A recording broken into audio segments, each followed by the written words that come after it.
ఇజ్రాయెల్కు హూతీలు strong warning ఇచ్చారు. Iran, Gaza, Lebanon, యెమెన్పై దాడులు ఆపకపోతే తీవ్ర పరిణామాలుంటాయంటూ హెచ్చరించారు. ఇజ్రాయెల్ భూభాగంపైకి దండయాత్ర చేస్తామంటూ కూడా వార్నింగ్ ఇస్తున్నారు. ఆపరేషన్ గ్రౌండ్ మొదలు పెడతామంటూ హూతీలు హెచ్చరిస్తున్నారు. ఇటు ఇరాన్పై భూతల దాడి జరిగితే తాము కూడా యుద్ధంలో పాల్గొంటామంటూ ఇరాకీ తెగలు కొన్ని ప్రకటించాయి. ఇవన్నీ కూడా ఇరాన్ అనుకూల షియా తెగలు. గన్లు, బాంబులు చేతపట్టుకొని భారీ ర్యాలీ చేపట్టారు. ఏ క్షణమైనా ఇరాన్పై భూతల దాడికి అమెరికా సిద్ధమవుతుందంటూ వస్తున్న వార్తల నేపథ్యంలో ఇప్పటికే భారీ ఎత్తున మెరైన్ కమాండోలు కూడా తరలించారు మధ్యప్రాచ్యానికి. అటు 1,00,000 మంది సైన్యాన్ని సిద్ధం చేస్తామంటూ ఇరాన్ ప్రకటించింది. భూతల దాడులు మొదలైతే యుద్ధం నెక్స్ట్ లెవెల్కు చేరినట్లే. అదే జరుగుతూ యుద్ధంలో తీవ్ర పరిణామాలు ఉండే అవకాశం ఉంది. ఇప్పట్లో యుద్ధం ఆగేలా లేదంటూ నిపుణులు కూడా చెప్తున్నారు. మనం చూడొచ్చు, కొంతమంది హౌతీలు అలాగే ఇరాక్ షియా అనుబంధ మిలీషియా గ్రూపులు ఏ రకంగా తుపాకులు చేతబట్టి అమెరికాపై యుద్ధానికి బయలుదేరామంటూ ప్రకటించుకుంటున్నారో ఆ దృశ్యాలు చూడొచ్చు. ఇక అమెరికా హర్ముజ్ జలసంధిని తెరిపించేందుకు చేస్తున్న ప్రయత్నాల కోసం ఇప్పటికే దాదాపు 50,000 మంది సైన్యాన్ని, ట్రూపర్లను రంగంలోకి దించి దాన్ని విడిపించడంతో పాటు అలాగే ఖర్గ్ ద్వీపమైనటువంటి అత్యంత కీలకమైనటువంటి ఆయిల్ క్షేత్రాలను స్వాధీనం చేసుకునేందుకు, ఆ ఖర్గ్ ద్వీపాన్ని స్వాధీనం చేసుకునేందుకు అమెరికా వ్యూహాలు రచిస్తోంది. అంతేకాదు, నేరుగా అమెరికా అధ్యక్షుడు ఎలాంటి మొహమాటం లేకుండా తనకు ఖర్గ్ ద్వీపం, అందులోని ఆయిల్ రిఫైనరీలు ముఖ్యమంటూ ప్రకటించుకోవడం, అంతేకాదు అక్కడ పెద్దగా రక్షణ లేదని, ఇరానీలను ఎదిరించడం పెద్ద సమస్య కాదంటూ ప్రకటించారు. అయితే దీనికి ఇరాన్ నేరుగా సమాధానం ఇస్తూ ఇక తాము కూడా 1,00,000 మందిని తయారు చేశామని చెప్తున్నారు. అలాగే అందులో 12 సంవత్సరాలు నిండిన పిల్లలకు కూడా సైన్యంలో తీసుకుంటున్నట్లుగా ప్రకటించారు. ప్రతి ఒక్కరికి చేతికి తుపాకులు ఇచ్చి యుద్ధానికి పంపుతామంటూ ఇరాన్ ప్రకటిస్తోంది. మరోవైపు అటు అమెరికా, ఇజ్రాయెల్ సైన్యాన్ని మాత్రం వాళ్ళ తల్లిదండ్రులకు మీ పిల్లల్ని పంపకండి, బలిపశువులు చేయకండి అంటూ వాళ్ళకి మాత్రం సందేశాలు ఇస్తున్నారు. ఇక్కడ వాతావరణం చాలా భిన్నంగా కనిపిస్తోంది. ప్రధానంగా మనం అర్థం చేసుకోవాల్సింది ఏంటంటే, ఈ తెగలు, ఈ తుపాకులు పట్టుకొని బయలుదేరిన ఈ యోధులుగా చెప్పుకునే వాళ్ళు యోధులుగా ప్రకటించుకునే వీళ్ళంతా కూడా అదిగో చూడండి, హౌతీలు.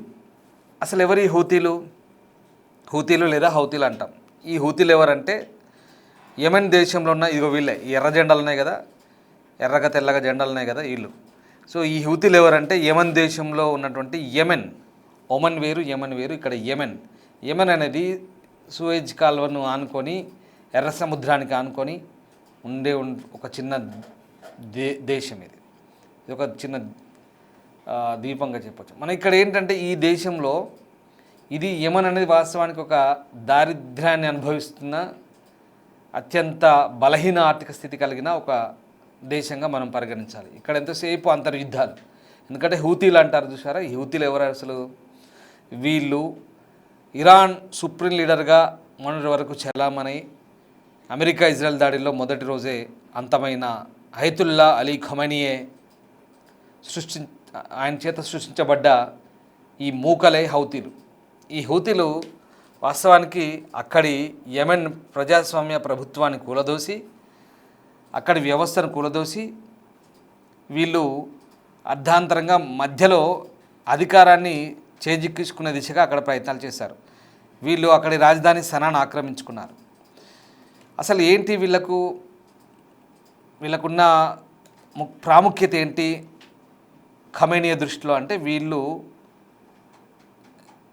జైదీ షియా ముస్లిం తెగలు. అంటే ఇక్కడ ప్రధానంగా ఖమేనీకి కావాల్సింది ఏంటి? ఆయన షియా మతానికి చెందిన వ్యక్తుల్ని ప్రోత్సహించాలి. సో ఇక్కడ జైదీ షియాలు, వాస్తవానికి మిగతా గల్ఫ్ దేశాలన్నీ కూడా సున్నీ దేశాలు, సున్నీ ముస్లిం కంట్రీస్. ఇక్కడ ఖమేనీ మాత్రం షియా, అది కూడా గల్ఫ్ అరబ్ దేశం అసలే కాదు. వాళ్ళంతా కూడా పర్టికులర్గా పార్సీ ముస్లింలు, అలాగే షియా తెగకు చెందిన ముస్లింలు. ఇది ఒకటి. సో ఇన్ని రోజుల పాటు పెంచి పోషించిన ఆ కృతజ్ఞత భావాన్ని ఇప్పుడు చూపించుకోవాలి కాబట్టి ఇదిగో ఆ మూకలు అదిగో ఎలా బయలుదేరే చూడండి, అలా ఉంటుంది. నడుముకు బాంబులు చుట్టుకొని భుజానికి తుపాకులు వేసుకొని బయలుదేరుతున్నారు, వాళ్ళకు వాళ్ళు యోధులుగా ప్రకటించుకుంటారు. సరే, ఇంకొంతమంది ఇక్కడ ఇరాకీ తెగలు. ఎవరు ఇరాకీ తెగలు? అసలు ఇరాక్లో ఇరాన్కు మద్దతుగా ఉండేవాడెవడు అని కూడా ఆలోచించవచ్చు. ఎందుకంటే ఇరాన్కు భీకర యుద్ధం జరిగింది 90sలో, మనం చూసాం.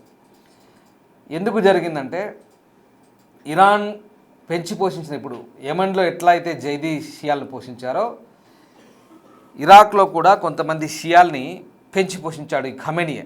అంటే ఈయన పని అదే, 79 నుంచి ఇంక ఇదే పని. ఎక్కడెక్కడ తన అనుకూలమైన వ్యక్తులు ఉన్నారో వాళ్ళందరినీ పెంచి పోషించి మొత్తం గల్ఫ్ దేశాల్లో ఇస్లామిక్ దేశంగా, ఇస్లామిక్ రాజ్యంగా ప్రకటించుకోవాలనేది ఆయన ఒక సుదీర్ఘ ఆలోచన, ఆయన మెదడులో పుట్టిన అంటే వాళ్ళ దేశస్తులకు లేదా ఆయన మతాధికారులకు గోచరించే ఒక అద్భుతమైన ప్రణాళిక అది.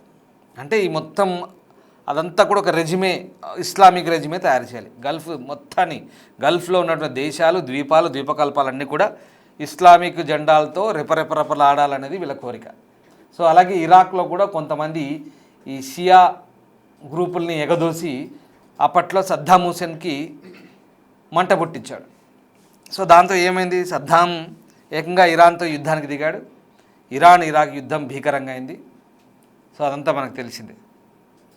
సో అప్పుడు 10 లక్షల మంది చనిపోయారు దాదాపుగా.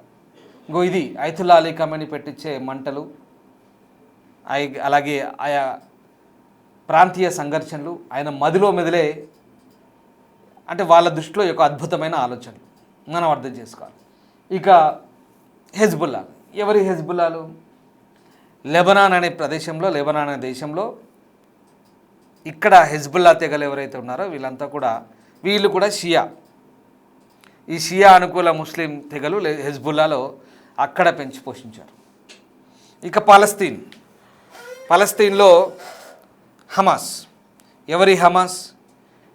ఈ సోకాల్డ్ అయతుల్లా అలీ ఖమేనీయే పెంచి పోషించిన ఇదొక తోక సంస్థ హమాస్. ఇదొక టెర్రర్ గ్రూప్. దీనికి ఆజ్యం పోసింది ఎవరు? మళ్ళీ ఖమేనీయేనే. వీళ్ళందరికీ డబ్బులు ఇచ్చి, ఆయుధాలు ఇచ్చి, ఆయా ప్రాంతాల్లో ప్రాంతీయ సంఘర్షణలు రెచ్చగొట్టి, స్థానిక ప్రభుత్వాలపై ఉసిగొల్పి వీళ్ళందరినీ, అంటే ఇక్కడ ఏం లేదు, సున్నీ ముస్లిమ్స్ ఉండొద్దు, మొత్తం షియా ముస్లిమ్సే ఉండాలి, అలాగే ఇతర పాలకులు ఉండొద్దు, ఇతర ఎవరు ఉండొద్దు. సో ఇట్లా వీళ్ళందరినీ పెంచి పోషించిన ఈయనకు ఇప్పుడు ఖమేనీయే లేడు. ఖమేనీయే అంతమొందించబడ్డాడు. కాబట్టి ఇంకా వీళ్ళకి ఇప్పుడు ఆ కృతజ్ఞత తీర్చుకునే సమయం వచ్చింది. అదిగో ఆ విజువల్ చూడండి, సంఖకు తుపాకులు వేసుకొని, భుజం మీద తుపాకులు వేసుకొని, సంఖలో సంచులు పట్టుకొని, నడుముకు కట్టుకొని బయలుదేరారు చూడండి. ఇదిగో వీళ్ళంతా. సో ఇది పరిస్థితి.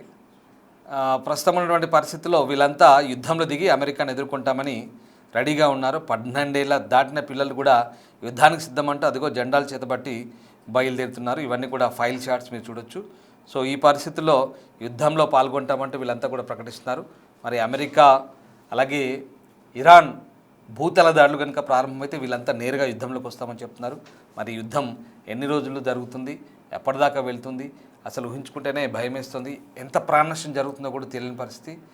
ఈ యుద్ధానికి ఇక ఎంతకైనా తెగిస్తామన్నట్టుగా ఇరాన్ చేస్తున్నటువంటి వైఖరితో ఇప్పుడు ఏం జరగబోతుందనేది తేలాల్సి ఉంది. సో ఎర్ర జెండా అయితే ఎగరేసాం మసీదుల మీద. ఇక యుద్ధానికి ఇక అంతం మేమే, ఆరంభించారు మీరే, మేమే అంతం చేస్తాం, మేమే దీన్ని ఫినిష్ చేస్తామంటూ ఇరాన్ చెప్తుంది. అది ఎక్కడ దాకా వెళ్తుంది, ఏం జరగబోతుంది, రిజల్ట్ అనేది మనం కొద్ది రోజుల్లోనే చూడబోతున్నాం.